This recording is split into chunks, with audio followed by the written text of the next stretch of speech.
Entonces, a ver, como primer pregunta, tenemos dos móviles, parten simultáneamente desde el mismo punto y en el mismo sentido, recorriendo trayectoria circular. Entonces, tenemos un caso de movimiento circular. Nos dice el primero se mueve con movimiento circular uniforme de velocidad angular 2 radianes por segundo y el segundo hace su recorrido con aceleración angular constante de 1 radian sobre segundo al cuadrado y velocidad angular de 2 radianes sobre segundo al cuadrado. ¿Cuánto tiempo tardarán en encontrarse de nuevo? Bien, entonces tenemos una trayectoria circular, tenemos un móvil con movimiento circular uniforme y otro móvil con movimiento circular uniformemente variado o acelerado, ¿no? Entonces, primero me voy a dibujar aquí antes de explicar.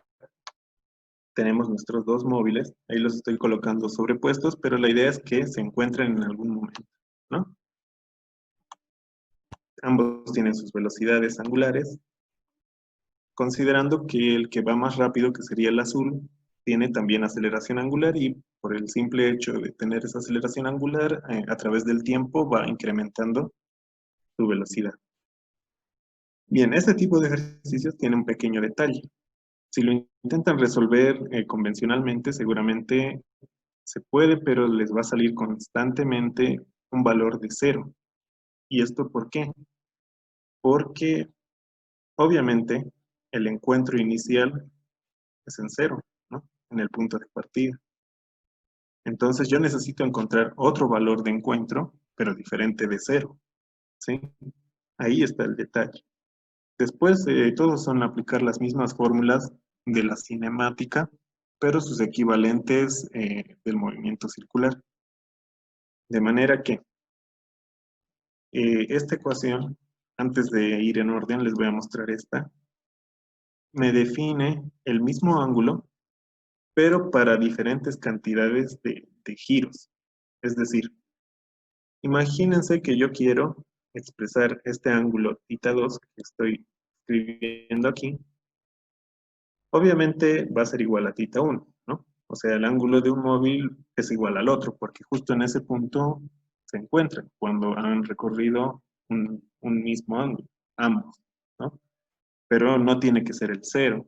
Entonces, le tengo que añadir este valorcito que es un valor constante que se utiliza mucho en el movimiento circular, que es 2kπ. K solo es un valor que va cambiando desde 0, 1, 2, ¿no? Porque miren, si yo reemplazo aquí K igual a 0, tengo justamente ángulo 2 a igual a 1, ya que se me simplificaría todo. ¿Eso qué querría decir? Que estaría en el instante inicial, cuando están partiendo, digamos. Y ahora, si ya coloco 1, entonces ahí tengo un ángulo, pero ya no es el inicial, sino está escrito en función a otro ángulo, un 2π, ¿no? Entonces es como dar una vuelta y claro, llego al mismo punto al final, pero digamos ya elimino la posibilidad de que me dé 0, ¿sí? Bien, entonces, ahora sí, comenzaremos con el ejercicio ya planteado. Ángulo 1, o sea, desplazamiento angular 1. ¿Cuánto recorrerá el primer móvil? Es decir, considerando que este es el centro de la trayectoria circular, ¿cuánto recorrerá este móvil 1, ¿no? Hasta que le vuelva a alcanzar el, el móvil 2, ¿no? El azul. Como el móvil 1 tiene un movimiento circular uniforme, la única fórmula posible es esta, ¿no? Esta fórmula pueden memorizarla o directamente recordar que en el movimiento rectilíneo decíamos distancia es igual a velocidad lineal, claro está, por tiempo. Entonces es como reproducir esta misma, pero en sus equivalentes circulares. Si es circular, obviamente no recorremos distancia, ¿no? Recorremos ángulo. Entonces su equivalente es la velocidad lineal está en metros sobre segundo. En este se utiliza velocidad angular. O sea, ya no está en metros sobre segundo, sino en radianes sobre segundo. Es decir, ángulo qué ángulo se desplazará en un determinado tiempo. Y el tiempo que es invariable, ¿no? Se cobra. Entonces, las ecuaciones son exactamente las mismas, lo único que cambia son las equivalencias entre velocidades y aceleraciones angulares y lineales, ¿no? Bien, seguimos. Para el 2, el desplazamiento tenemos igual, según las ecuaciones de la cinemática, un ángulo, una velocidad angular inicial, perdón, y una aceleración angular, ¿no? Exactamente la misma ecuación que en movimiento rectilíneo. Por otro lado, sabemos también, esto ya lo hemos planteado, que el ángulo 2 es igual al ángulo 1 más una determinada cantidad de vueltas, pero que no sea la misma, ¿no? De manera que lo único que queda es reemplazar. Entonces reemplazo esta segunda ecuación aquí arriba, ¿sí? Obtengo esta expresión. Solo estoy reemplazando.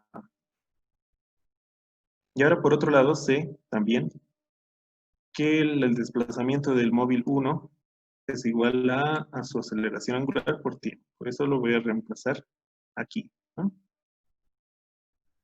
Entonces, ya tenemos aquí toda la expresión con todas nuestras ecuaciones reemplazadas.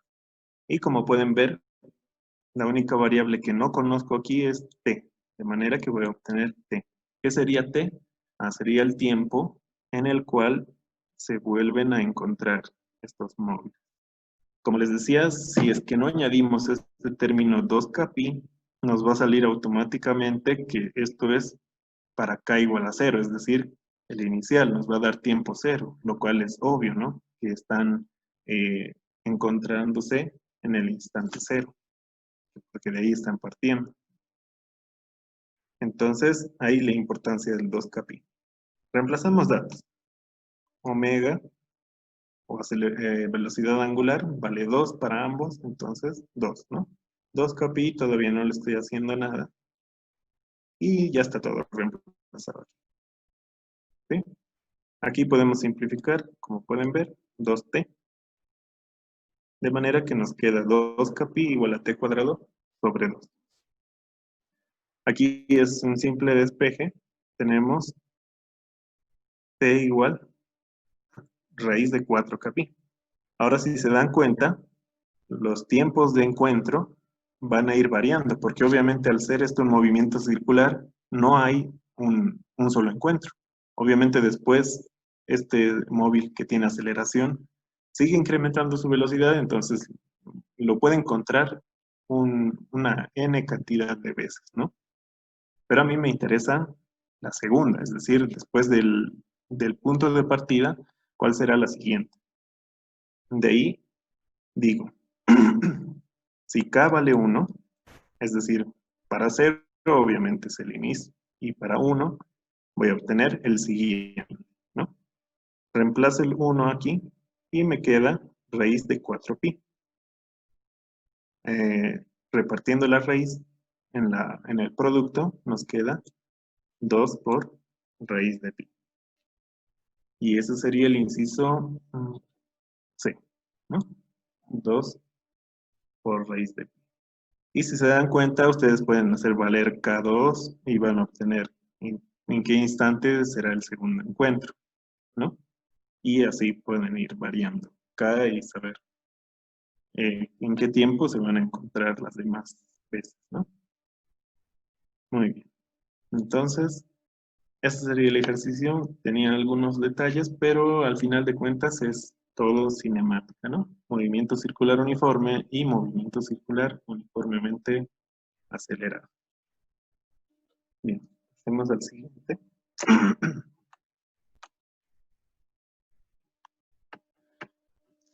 Bien, ¿qué dice este? Dice, desde lo largo de un edificio de altura h se deja caer un cuerpo. ¿A qué distancia respecto del suelo su velocidad es igual a la mitad de la que tiene al llegar al suelo? Claramente es un ejercicio de caída libre, cinemático, ¿no? Entonces, más o menos lo voy a plantear así. Tengo el cuerpo y tenemos dos alturas de referencia. Estamos diciendo, obviamente, al suelo va a llegar con una velocidad, pero a mí me piden a qué altura, ¿no? O a qué distancia su velocidad va a ser la mitad, o sea, ya no la total, sino b medios, ¿sí? Y justamente nos piden hallar esta que le estoy llamando d, ¿no? ¿Cuánto valdrá esa altura? Esto va a depender mucho del nivel de referencia que se asuman. Yo en mi caso estoy asumiendo el suelo, ¿no? El suelo. Entonces puede que D para algunos niveles de referencia les salga positivos o en otros negativos. Pero la idea es aquí que ustedes entiendan, ¿no? Lo que se está haciendo, sea cual sea el nivel de referencia que vayan a tomar.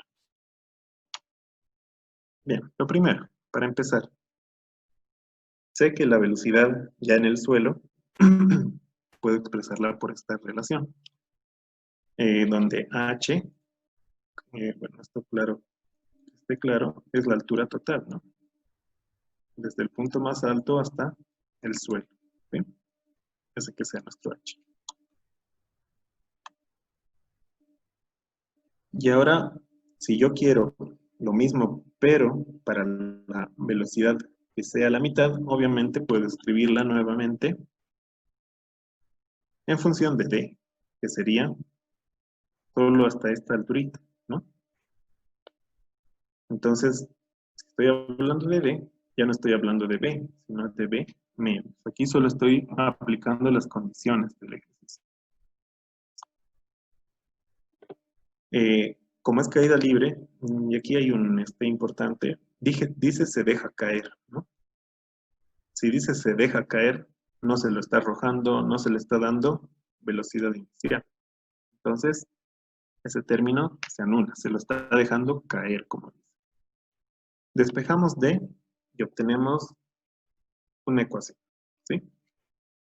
Ahí no hemos hecho nada más que aplicar ecuación de cinemática. ¿Por qué he utilizado esta? Porque es la que me relaciona velocidad, que es una variable de mi problema, y altura, ¿no? Que es otra. Entonces, por eso estoy empezando por esta. Bien. Ahora, puedo escribir esta ecuación que sería para toda la altura, h, ¿no? Considerando siempre que se deja caer y que este término de velocidad inicial vale 0. Entonces tengo una ecuación 2, pero esta ecuación ya es para la velocidad total, ¿no? No es solamente para la d. Entonces ya tengo dos ecuaciones, por tanto, como puedo ver esta ecuación 1, para determinar la distancia de la velocidad o de la mitad de la velocidad, me pide como condición que tengo que utilizar el dato de la velocidad final. O sea, ¿cuánto llega? Me dice, si tú me das esa velocidad final, yo te voy a dar a qué distancia se obtiene la velocidad en la mitad de su valor, ¿no? De manera que solo voy a reemplazar 2 en la ecuación. Por suerte esto ya lo dejé elevado al cuadrado, de manera que el reemplazo es directo, ¿no? 2, gravedad, altura. Ya está.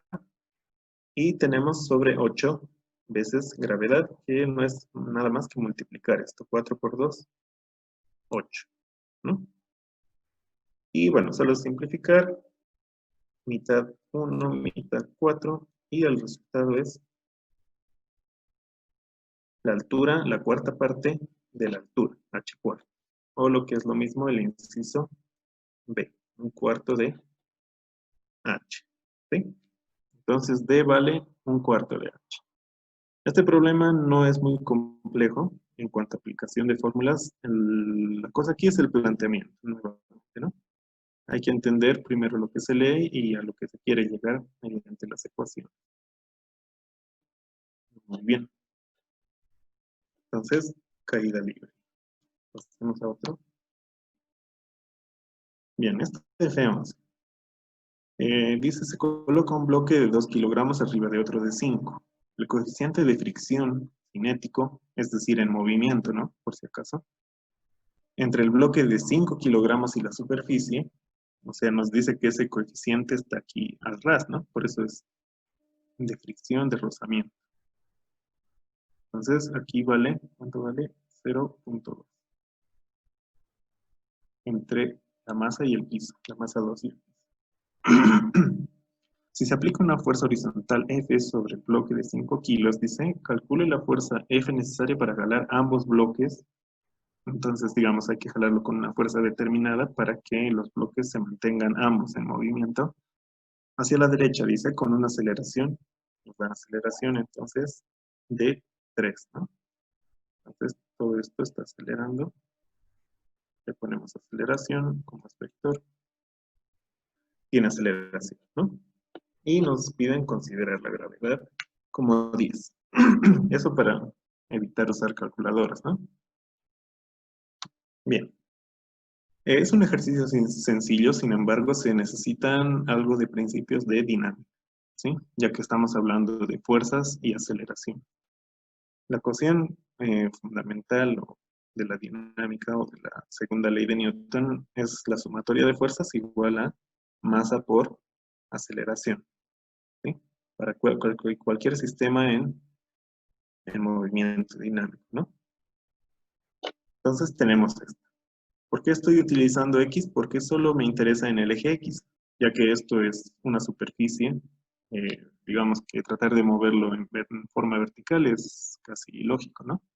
Entonces, solo voy a utilizar las horizontales, por eso le coloco X. Bien, entonces, ¿qué fuerzas tengo? Tengo fuerza, y como me dan un coeficiente de fricción, obviamente voy a tener una fuerza de rozamiento. Normalmente se le representa aquí al ras, ¿no? De la superficie. Bueno, ya.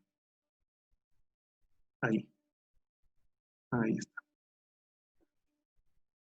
A ver, un momentito, voy a borrar este. Entonces, está ahí la fuerza de rozamiento, ¿no? Siempre oponiéndose, claro. Si nosotros estamos estirando, esta fuerza de rozamiento hace que sea difícil arrastrar. ¿Sí? Entonces, sumatoria de fuerzas quiere decir una sumatoria algebraica, ¿no? No quiere decir que todas las fuerzas se adicionan entre sí. Bien, masa por aceleración. Por fuerza de rozamiento, y esto, digamos, lo hemos avanzado desde el colegio, sabemos que la fuerza de rozamiento es igual a μ por una normal. La normal, ¿cómo se expresa? Ya que el peso es dirigido hacia el centro de la Tierra, la normal es como la reacción, ¿no?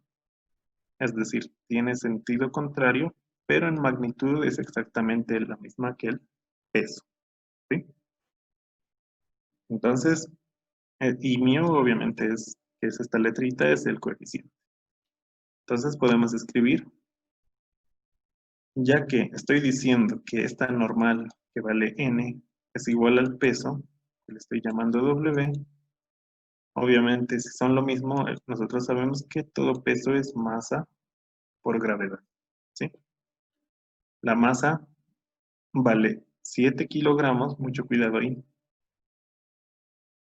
y la gravedad nos dice que utilicemos 10. ¿Por qué estoy utilizando los 7 kilogramos? Porque lo que se tiene que mover son ambos bloques, ¿no? No nos están diciendo que el 2 se queda o el 1 se queda. Es todo el sistema, entonces considero ambas masas. Lo mismo de este otro lado, consideramos la suma de ambas 5 kilos más 2 kilos y multiplicado por la aceleración que es da, ¿no? Bien, entonces aquí ya podemos operar y calcular, ¿no? Bien. Este 0.2 no es muy complicado de trabajar. Recuerden que todo decimal se puede expresar como, como un submúltiplo de 10, digamos, ¿no? Entonces 0.2, ¿cómo sería? 2 sobre 10, nada más. Entonces ahí ya, si se dan cuenta, pueden simplificar y les va a resultar 14 sin necesidad de calculadora, ¿no? Y 3 por 7, 21, de manera que esto es solo una suma y sale 35 y no se olviden de su unidad. Este no quiere decir normal, sino Newton. Y sería el inciso B, ¿no? No está muy complejo, pero hay que saber también esta parte que es dinámica, ¿sí? Dinámica. Cuando ya hablamos de aceleración y fuerzas, estamos hablando de dinámica. Bien, entonces, hasta ahí era el ejercicio este, ¿no? Pasemos a este, que es el F12. Dice, se deja caer un objeto desde un plano inclinado sin fricción. Ah, ya, entonces el plano inclinado es sin fricción. Nos dice base 4 metros y altura 3 metros.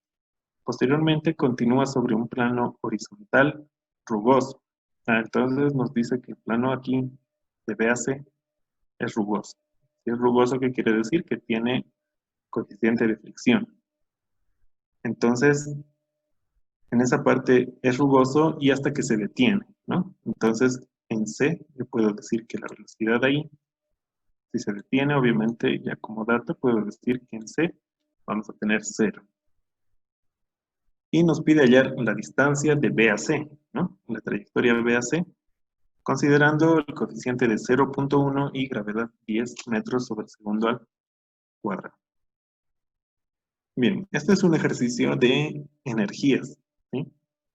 De energías. Entonces, para aquí necesitamos conceptos de energía cinética, energía potencial, trabajo, ¿sí? Entonces, de A a B. Esta es una ecuación fundamental, ¿sí? De energías, ¿no? De conservación de energía, donde nos dice que en la energía al inicio tiene que ser igual a la energía al final, ¿no? Es decir, esto quiere decir lo que le llamamos movimiento conservativo.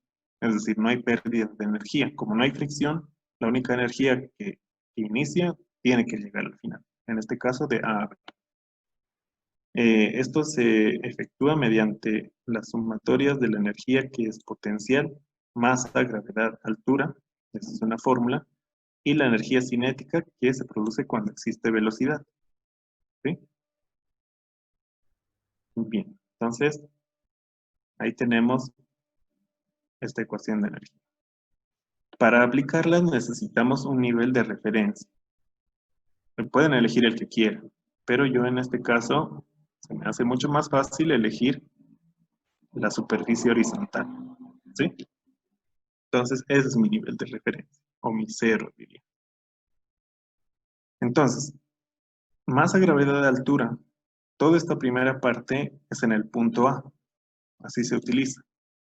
Y tiene que ser igual a lo que llega al punto B. Ahora sí, analizando esto,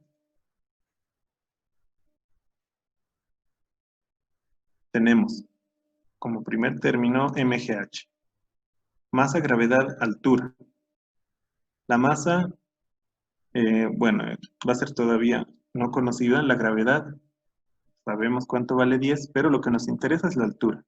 ¿Cuánto vale la altura? Si yo he definido mi nivel de referencia aquí, vale 3 metros, claramente, ¿no? Medido aquí. Ah, bien, 3 metros. Segundo término. Si nos está diciendo se deja caer, nos está diciendo que en A no existe una velocidad. O sea, no se lo empuja. De manera que parte del reposo, porque se deja caer. Vámonos al punto B ahora, este otro. ¿Existirá altura en B? No. Entonces es 0. ¿Existirá velocidad en B? Sí existe. Entonces, todo esto nos queda así, todo simplificado. Como estamos hablando de una misma masa, entonces M con M también vamos a poder simplificar. De manera que, despejando la velocidad B, va a ser igual a la raíz de 2 gravedad altura. Que si se dan cuenta ya es conocido, todo se puede reemplazar, ¿no? Conozco G que vale 10, conozco altura que vale 3. Entonces, ya tengo la velocidad en el punto B, pero no es eso lo que me pide. Entonces tengo que analizar B a C, ya que ahí está lo que quiero obtener. De B a C existe fricción, por tanto, nuestra ecuación, que es la misma por si acaso, tiene que incluir un nuevo término que es esta W. ¿Sí? W por el trabajo por la fuerza de rozamiento es igual a todo lo que habíamos escrito aquí. ¿Sí? O sea, variación. Este delta quiere decir variación de energía cinética, variación de energía potencial. Entonces, el trabajo por fuerza de rozamiento, por concepto de trabajo en física, es fuerza por distancia, ¿no? Newton por metro. Como es de rozamiento, fuerza de rozamiento por la distancia que ha estado ahí rozándole, digamos, hasta detenerlo, ¿no? Así en palabras comunes. Variación de energía cinética. Quiere decir, energía cinética al final menos energía cinética inicial, es decir, C menos B, ¿no?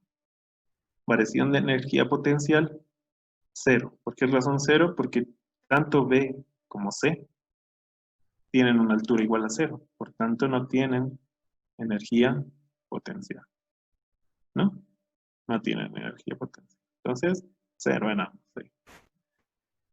Perfecto, entonces, velocidad en B, sabemos, conocemos de aquí, de manera que vamos a escribirlo de esta manera. Ah, y algo más, aquí me estoy olvidando.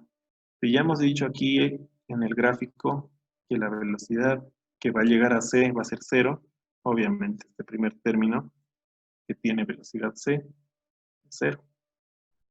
Y se hace aún más fácil. Solo nos queda un término. Fuerza de rozamiento, ya sabemos que es μ por la normal. Está entrando nuevamente eso. Y ya podemos operar, ¿no? Sabemos que el coeficiente vale 0.1. La normal, sabemos que ya es equivalente al peso, es decir, masa por gravedad. Y la distancia aún no la estoy despejando, ¿no? Este trabajo, ya que es energía que se quita del sistema, o sea, energía que se va en otra forma que no es el movimiento, se le coloca un signo negativo, ¿sí? Se le coloca un signo negativo.